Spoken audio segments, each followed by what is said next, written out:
Hello बच्चों, मैं अमित त्रिपाठी आपका फिजिक्स टीचर फिर से लाया हूं एटी की साइंस में वाव फिजिक्स, जिसमें आज का टॉपिक है कैलोरीमेट्री पार्ट 2, जिसमें हम लोग डिस्कस करेंगे लैटेंट हीट।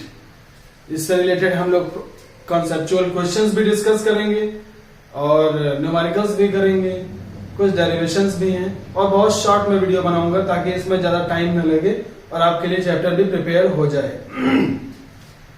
तो यहां पर देखते हैं हमारे पास लैटेंट हीट से रिलेटेड बात है। लैटेंट हीट, तो हमारे पास अगर स्टेट चेंज की बात करें, स्टेट चेंज में हमारे पास बेसिकली 3 स्टेट्स ऑफ मैटर हैं। We have basically 3 states of matter.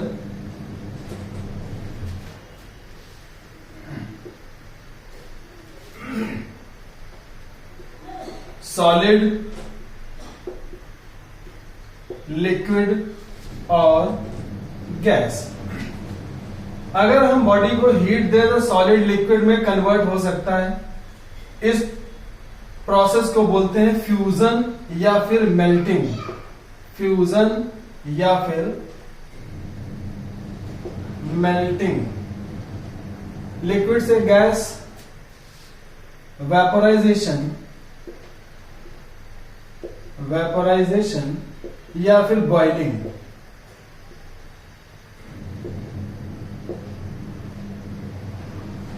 Gas से लिक्विड में आना लिक्विफिकेशन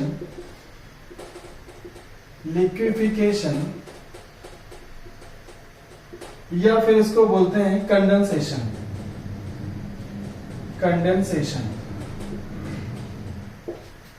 लिक्विड से सॉलिड में कन्वर्ट होना सॉलिडिफिकेशन।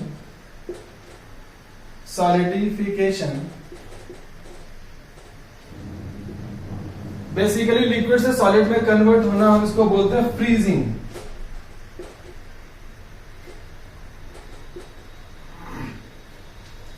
सॉलिड से लिक्विड में सीधे कन्वर्ट होना sublimation.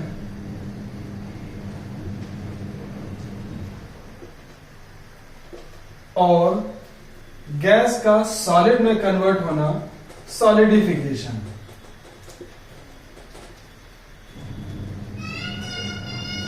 Here we have these types of state conversion between solid, liquid, gas. ये सारे लिक्विड गैस में बेसिकली 3 कन्वर्जन होते हैं। अब स्टेट में कन्वर्ट करने के लिए हम हीट का यूज करते हैं। हम लोगों ने लास्ट अपने वीडियो में बताया भी था कि स्टेट हीट के कौन कौन से इफेक्ट हैं, हीट क्या क्या कर सकता है। तो हीट क्या कर सकता है? हीट बॉडी के साइज में एक्सपेंशन कर सकता है, कंट्रैक्शन कर सकता है, बॉडी स्टेट में चेंज कर सकता है, बॉडी टेम्परेचर चेंज कर सकता है। तो टेम्परेचर में डिस्कशन था हमारे पास स्पेसिफिक हीट कैपेसिटी से रिलेटेड, और यहाँ पर स्टेट में चेंज है अगर, तो स्टेट में चेंज के लिए रिक्वायरमेंट जो भी हीट की होगी वो होगी लैटेंट हीट से रिलेटेड। तो हमारे पास लैटेंट हीट किस काम आती है? To convert state of matter के स्टेट में चेंज करने के लिए लैटेंट हीट का यूज होता है। आइए देखते हैं कैसे होता है और कब किसका इस्तेमाल करेंगे। बहुत टाइम नहीं लूंगा मैं, इस वीडियो को बहुत कम टाइम में ही तैयार करना है। तो लैटेंट हीट बेसिकली है क्या? एक्सपेरिमेंटली ये देखा गया,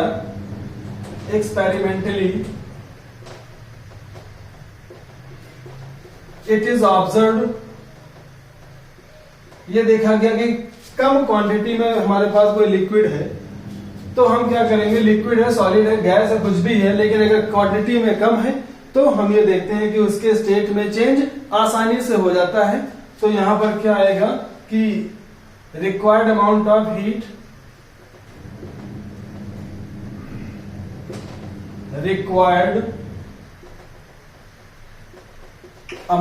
of heat, to change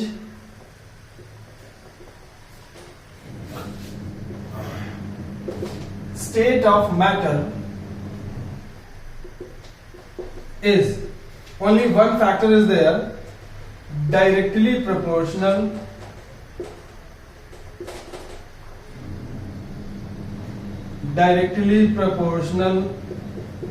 to mass of body.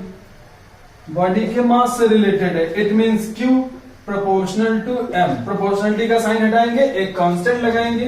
Q is equal to L into M. जहां पर ये जो L है, L क्या है? Specific latent heat which is responsible only to change in the state of matter. It is responsible to change in state of matter. ये केवल matter के स्टेट में चेंज करने के काम आता है. कैसे होता है आइए देखते हैं. ये हमारे पास स्टेट में चेंज करने की कंडीशन है. अब आते हैं हम कि इसका फॉर्मूला यूज कब करेंगे. ये Q is equal to ml use कब करेंगे? जब स्टेट में चेंज होगा. लेकिन स्टेट में जब चेंज होता तो कुछ खास बातें भी होती हैं. फॉर एग्जाम्पल, अगर हमने यहां पर एक चूल्हा बना लिया, ये एक चूल्हा है और चूल्हे में ये लकड़ियां रखी हुई हैं और ये आग जल रही है और ये एक वेसल है.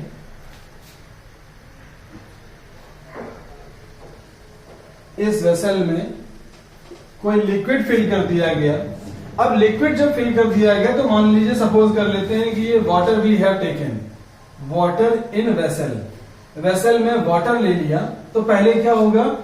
मान लेते हैं कि लिक्विड स्टेट में था, तो ये लिक्विड स्टेट वाटर के हमें मालूम है कि लिक्विड वाटर 0 डिग्री सेल्सियस के वाटर से मान लेते हैं 0 डिग्री सेल्सियस से लेकर के 100 डिग्री सेल्सियस तक लिक्विड में रह सकता है. तो हम मान लेते हैं कि रूम टेम्परेचर पर हमने वाटर लिया लगभग 25 डिग्री सेल्सियस पर.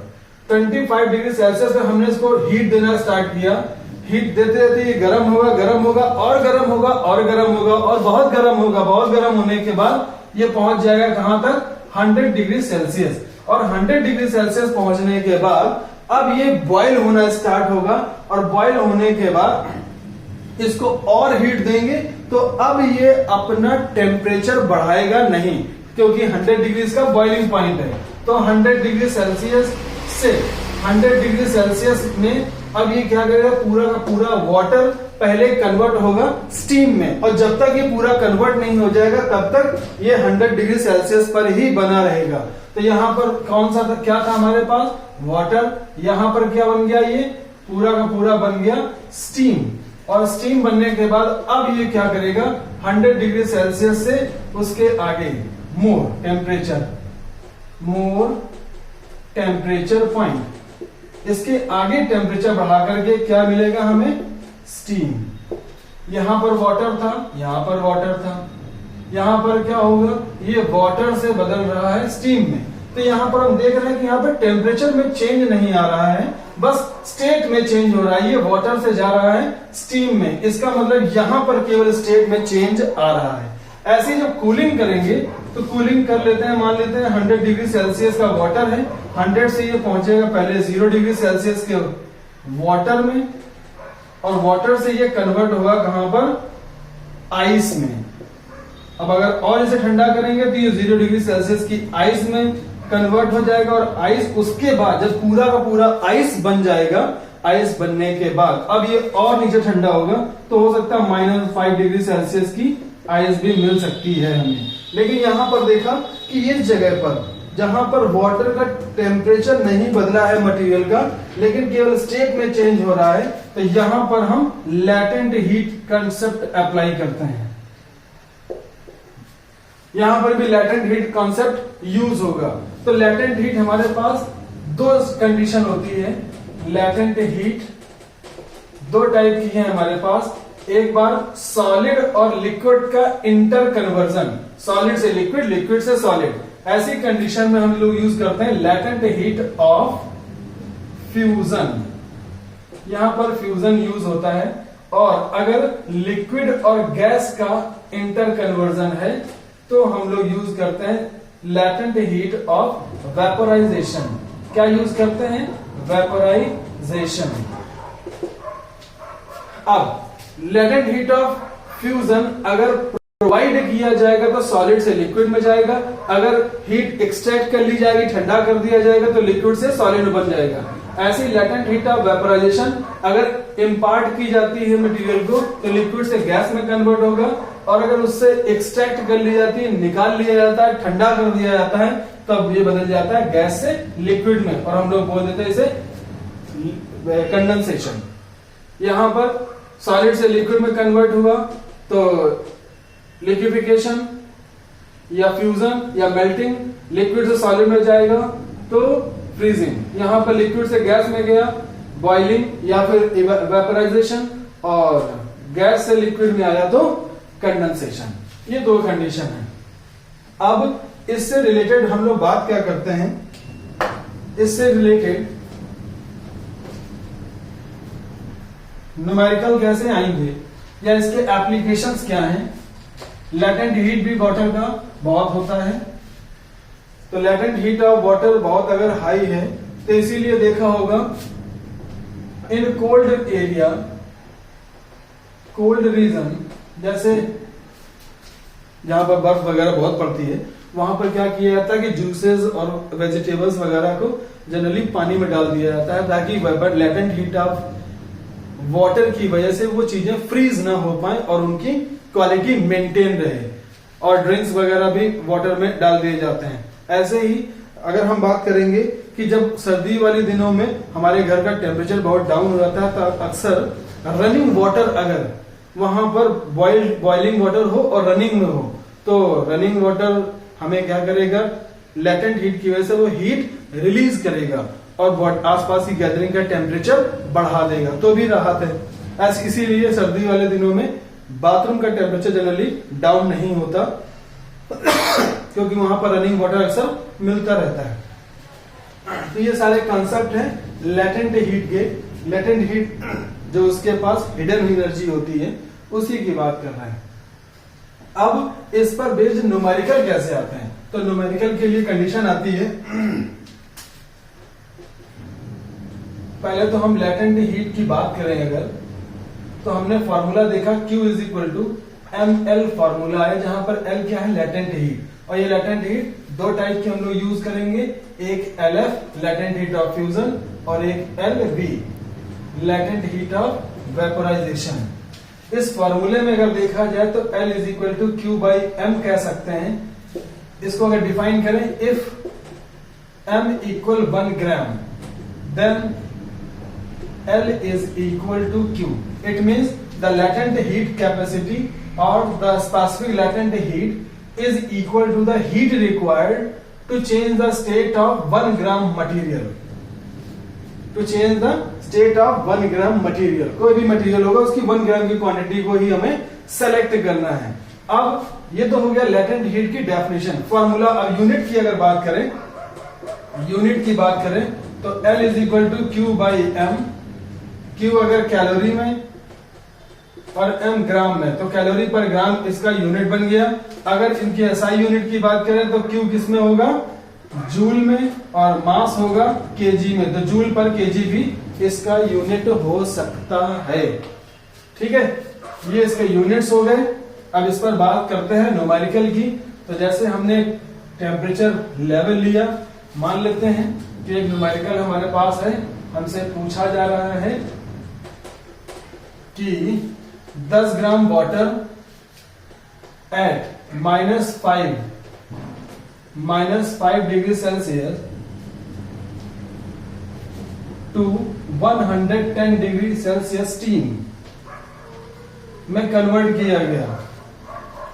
10 gram ice at -5 degree Celsius to 110 degree Celsius steam में कन्वर्ट किया गया, और हमें क्या क्या बताया गया है, लेटेंट हीट ऑफ फ्यूजन है 210 joule per KG, specific heat capacity 4200 joule per KG, और latent heat of vaporisation 330 joule per KG. ऐसा अगर हमें पास डेटा दिया जाए तो पूछ रहा है find total heat required, total heat required, ऐसे क्वेश्चन ढेर सारे मिलते रहते हैं। तो ये हमारे पास कंडीशन है। तो आइए इसके लिए हम बनाते हैं सबसे पहले टेम्परेचर स्लैब। टेम्परेचर स्लैब क्या है? वेफरकेशन है या स्पेशलाइजेशन है, स्पेसिफाई किया गया कब क्या होगा। तो पहले बात करते हैं यहां पर -5 डिग्री सेल्सियस पर ये क्या रहा होगा? आइस। फिर ये इसको हीट दी गई होगी, हीट देने के बाद इसका टेम्परेचर हुआ होगा 0 डिग्री सेल्सियस और अभी भी क्या होगा? आइस। अब आइस मेल्ट होना स्टार्ट करेगा तो 0 डिग्री सेल्सियस पर ये बनेगा हमारे पास वाटर। वाटर फिर 0 से 100 डिग्री सेल्सियस तक क्या रह सकता है? ये वाटर। अब 100 से ये कन्वर्ट हुआ किसमें? स्टीम में। तो यहां पर आएगी स्टीम और कितने टेम्परेचर पर? 100 डिग्री सेल्सियस पर। उसके बाद जब ये सारा का सारा स्टीम में कन्वर्ट हो जाएगा तब ये क्या हमें प्रोवाइड करेगा? 110 डिग्री सेल्सियस का स्टीम। ये हमारे पास टेम्परेचर स्लैब हो गया। तो यहां पर हमने देखा स्टेट में चेंज नहीं हो रहा है, सिर्फ टेम्परेचर में चेंज हो रहा है। तो यहां पर हम स्पेसिफिक हीट का कॉन्सेप्ट अप्लाई करेंगे न्यूमेरिकल सॉल्व करते समय। फिर आइस से वाटर में कन्वर्ट हुआ है तो इस जगह हम यूज करेंगे लैटेंट हीट, लैटेंट हीट वाला कॉन्सेप्ट। फिर वाटर से वाटर गया तो फिर से स्पेसिफिक हीट, फिर वाटर से स्टीम, फिर से लैटेंट हीट, और स्टीम से स्टीम, फिर से स्पेसिफिक हीट। तो हम मान लेते हैं फिर एक चीज और देनी चाहिए, लैटेंट हीट ऑफ फ्यूजन है, specific heat capacity of water given है और specific heat capacity of steam भी इन्हें देना पड़ेगा। तो मान लेते हैं कुछ भी वैल्यू मान लेते हैं, मान लीजिए आ गया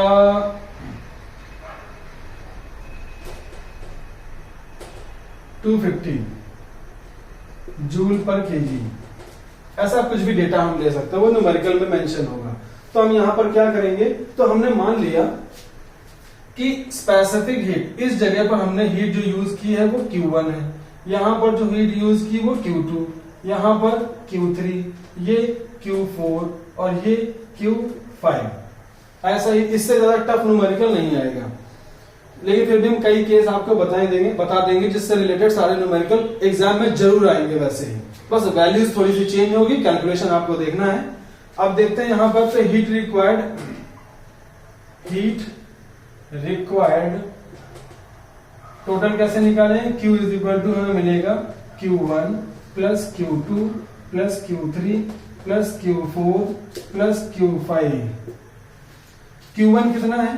स्पेसिफिक हीट है, टेम्परेचर में चेंज आया लेकिन स्टेट कांस्टेंट है। रिजल्ट क्या निकलेगा? Q1 की प्लेस पर M, जो भी मास लिया गया, MC of ice. Specific heat capacity of ice वो भी मान लेते हैं, कुछ है कितना? 110 मान लेते हैं joule per KG. Delta T कितना हुआ? -5 से 0 आया, चेंज कितना है?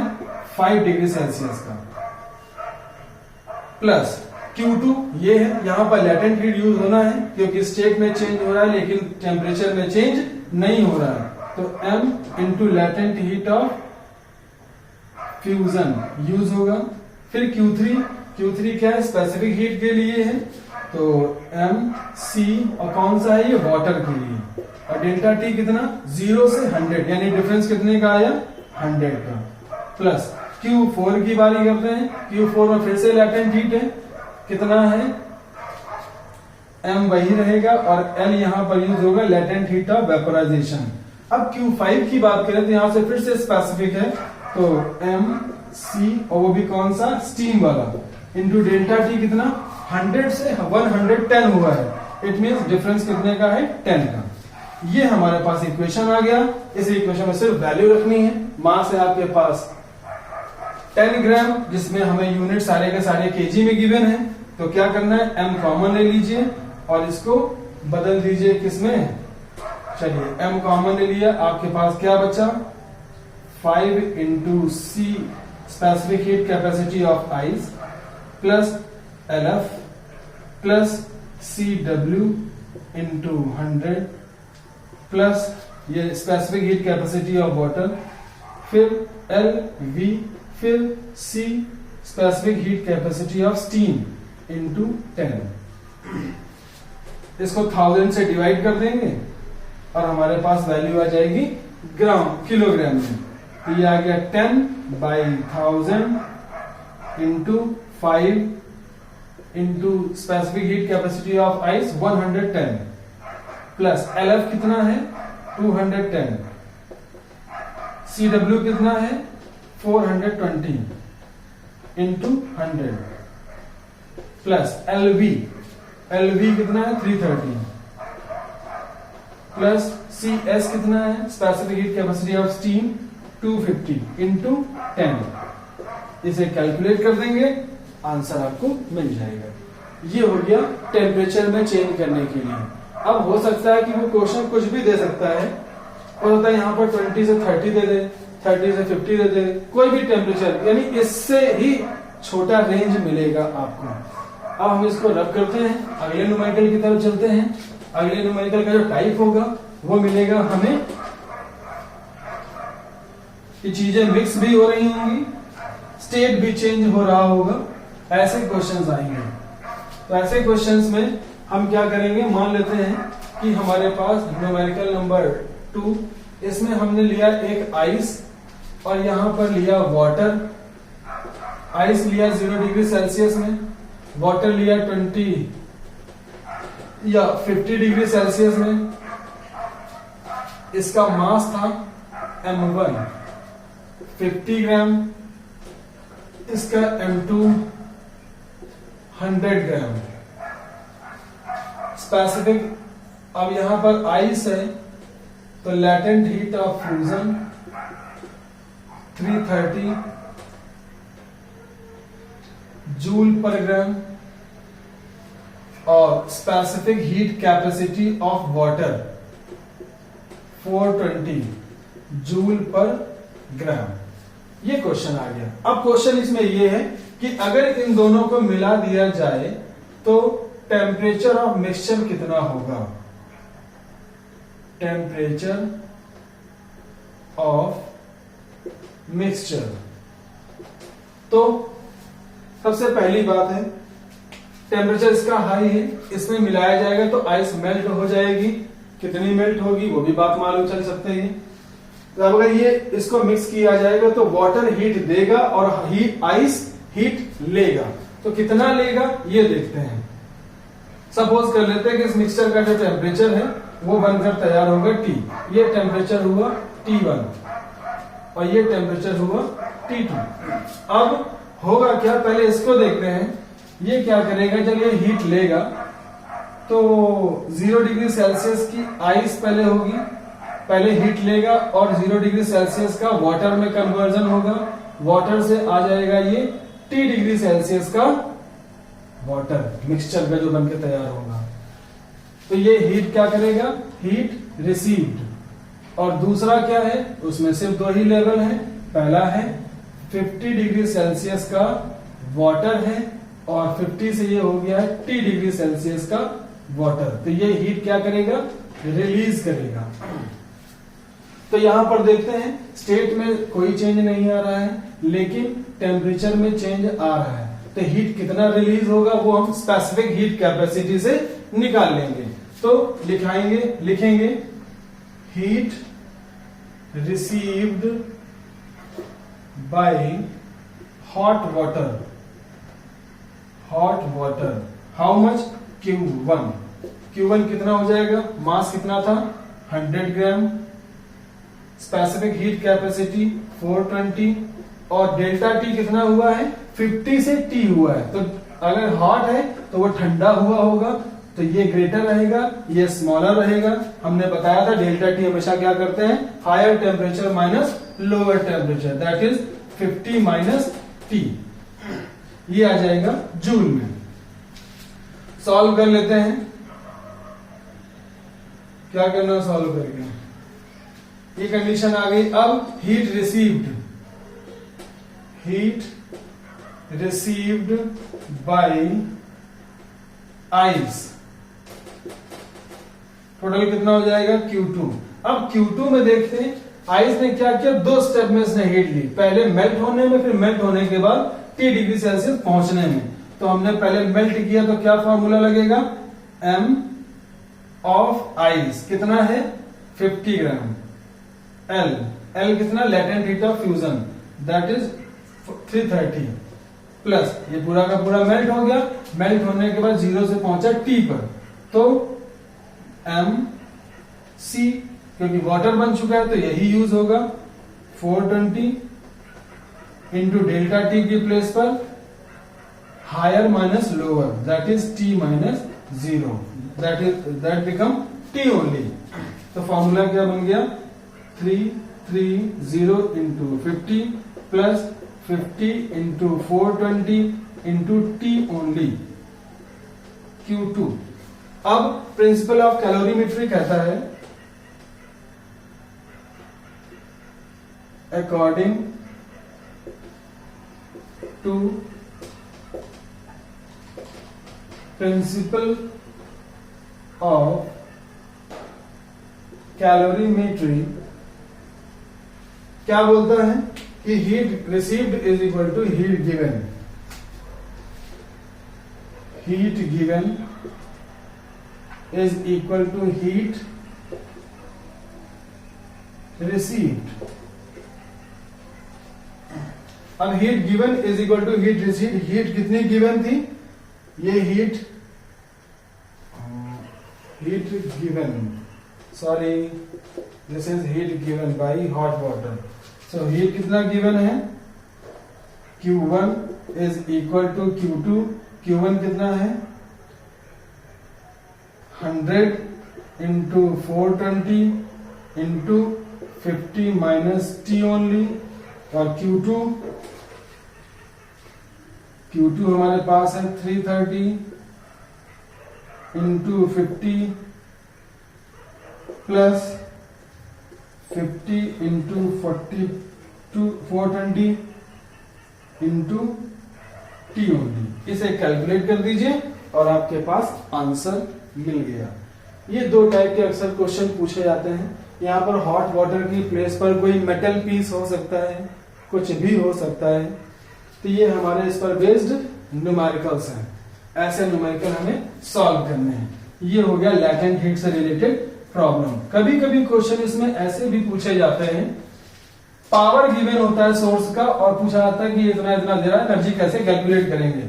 सो जैसे बोला गया कि लेमन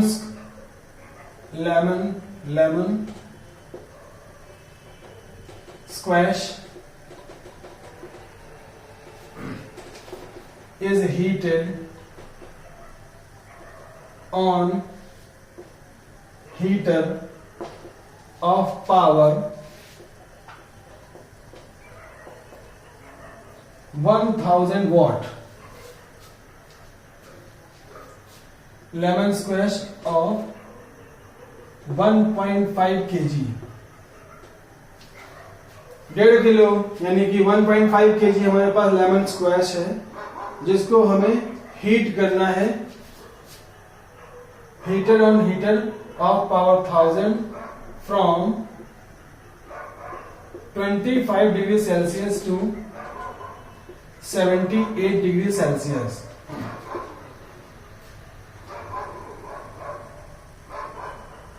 देन गिवन है specific heat capacity of lemon squash is 410 joule per gram। अब ये कंडीशन है हमारे पास, तो इसमें पूछ रहा है what time is taken,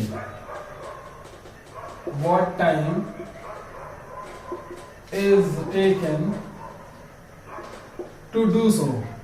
ऐसा करने के लिए हमें कितना टाइम चाहिए। तो यहां पर क्या होगा, लेमन स्क्वैश का टेम्परेचर स्लैब बनाते हैं। कहां पर था ये 25 डिग्री सेल्सियस पर था और इसको हमें कहां पहुंचाना है 78 डिग्री सेल्सियस पर। और स्टेट में चेंज के लिए कुछ बोल नहीं रहा है, इसका मतलब स्क्वैश पहले भी था, स्क्वैश बाद में भी है और लिक्विड में ही होगा। अब यहाँ पर स्पेसिफिक हीट कैपेसिटी गिवन है, तो हम क्या करेंगे, यहाँ पर सिर्फ टेम्परेचर में चेंज आ रहा है, स्टेट में चेंज नहीं आ रहा है। अगर ऐसी सिचुएशन आ रही है तो हम समझ जाएंगे कि यहाँ पर स्पेसिफिक हीट कैपेसिटी वाले फॉर्मूले से ये न्यूमेरिकल सॉल्व होगा। तो हीट रिक्वायर्ड कैसे कैलकुलेट करेंगे, heat required is equal to mc delta t। m कितना है, 1.5 किलोग्राम में है, कांस्टेंट में ग्राम गिवन है, इसका मतलब इसको ग्राम में कन्वर्ट करना पड़ेगा। सो मल्टीप्लाइड विद 1000 इनटू c कितना है 410, डेल्टा t कितना 25 और 78, तो greater minus smaller 78 minus 25। Solve करेंगे, ये कितना आ जाएगा 1500 इंटू 410 इंटू 8 में से 5 3, 7 में से 2 5। अब इसका मल्टीप्लाई कर देंगे और आंसर हमें किसमें मिल जाएगा, जो भी आंसर होगा वो जूल में आएगा। अच्छा, ये बहुत अच्छी बात है, वेरी गुड, मजा आ गया। ये तो हो गया हीट रिक्वायर्ड, लेकिन हमें तो गिवन है पावर और पूछ रहा है टाइम। तो हमें मालूम है power is equal to formula होता है energy upon time. It means energy can be written as power into time. Power is how much, यानी क्यू की प्लेस पर हम, ये क्यू एक एनर्जी है तो इसकी प्लेस पर हम पावर इनटू टाइम लिख सकते हैं। पावर कितना है 1000 वॉट है और टाइम सेकेंड्स में होना चाहिए।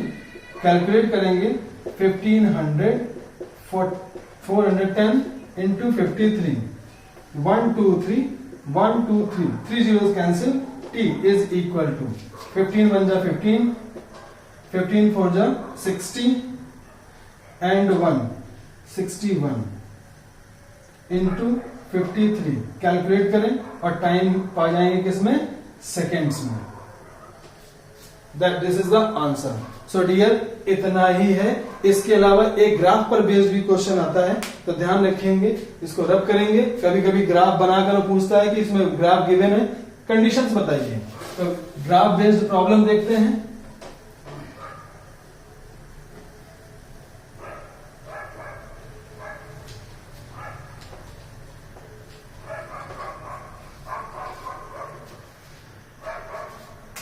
ये पर देखा गया कि जब भी हम कोई मटेरियल लेंगे तो उसका टेम्परेचर, मान लेते हैं यहां पर हमने रखा 0, वाटर का ले लें या किसी का भी ले लें, मान लेते हैं इधर भी है, यहां पर टाइम मेंशन किया गया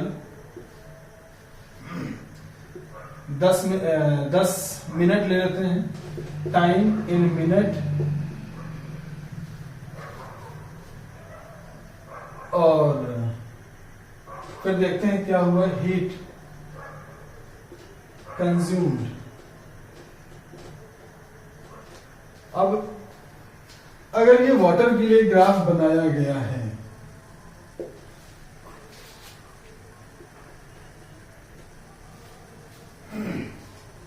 तो हीट जब 0 है, 0 से भी नीचे से अगर ग्राफ प्लॉट किया जाए तो यहां पर ये क्या होगा, ice.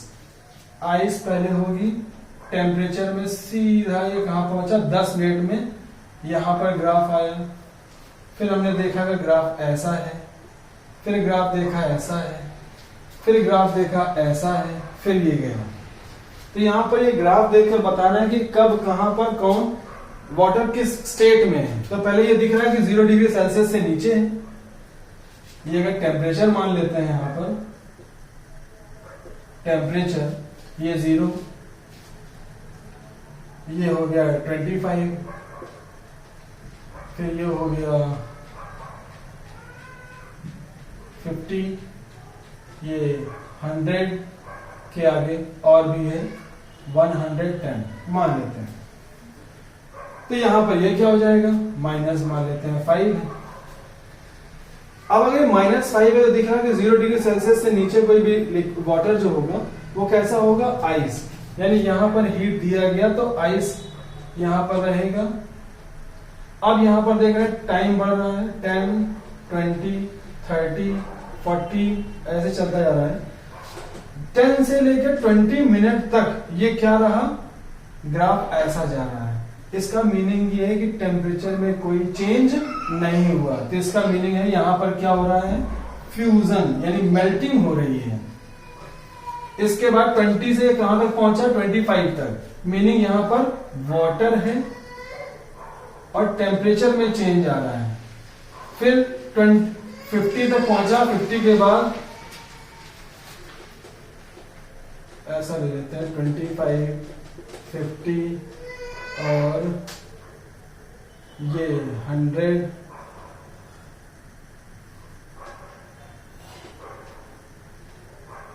$25, $50, then $75, then $100, then $110 degree Celsius. तो अब ये देखा गया 25 हुआ, फिर 50 हुआ, फिर 75, फिर 100 पर आने के बाद कंडीशन क्या होगी, कोई देखो टाइम पास हो रहा है लेकिन स्टेट में चेंज नहीं हो रहा है। इसका मतलब यहां पर क्या हो रहा होगा, वेपोराइजेशन, वेपोराइजेशन। और फिर यहां पर फिर से ये स्टेट कौन सी होगी, स्टीम। ध्यान ये रखना है कि फ्यूजन के कंपैरिजन में वेपोराइजेशन वाली लाइन की जो लेंथ है वो ग्रेटर होनी चाहिए, क्योंकि इसके कंपैरिजन में यहां पर टाइम ज्यादा लगता है। इस बात पर विशेष ध्यान दीजिएगा। ये ग्राफ हो गया, लेकिन ज्यादातर क्वेश्चन में अगर होता है ये -5 में यहां से स्टार्ट करता है तो भी कंडीशन यही रहेगी, बस ये वाला एब्सेंट हो जाएगा, बाकी सब कुछ सेम। और अगर आपको चैनल समझ में आया हो, अगर आपको मटेरियल अच्छा लगा हो तो लाइक कीजिएगा, शेयर कीजिएगा। और आपको अपना ही चैनल है, मैं अमित त्रिपाठी एटी की साइंस में आपको बता रहा हूं वाओ फिजिक्स, जिसमें कि आप कम टाइम में ज्यादा से ज्यादा मार्क्स स्कोर कर सकते हैं। चैप्टर कंप्लीट हो चुका है, इतने मटेरियल के अंदर ही आपको पूरा का पूरा चैप्टर से रिलेटेड न्यूमेरिकल्स, कंसेप्चुअल क्वेश्चन सारे मिल जाएंगे। It's my guarantee. Thank you.